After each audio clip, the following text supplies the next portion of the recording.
Yung kagigising mo lang ta's yung iniisip mo yung mga pinadala mong pera, yung tipong kakapadala mo pa lang ng pera nung isang araw, padala na naman ngayon, Diyos mio, marimar. Kaya ayan si Inday napapatulala na lang sa buhay niya.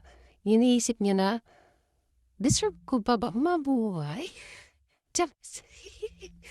So ayan, dinaan na lang sa kape.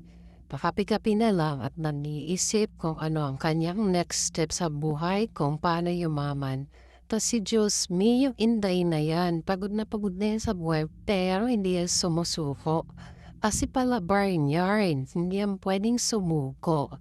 Bakit? Kasi siya yung breadwinner sa family. Siya yung lakas. Siya yung pinaghuhugutan ng kanyang pamilya, kaya hindi siya pwedeng sumuko sa buhay. Dapat pala parati tayong palaban sa buhay. Hindi natin dapat sukuan yung buhay. Kung saan tayo aahon at saan tayo aasenso, dapat gawin natin at hindi tayo dapat maging tamad.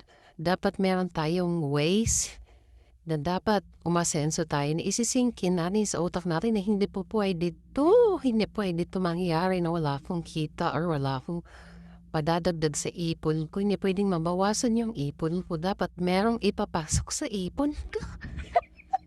Dapat gano'n yung mindset.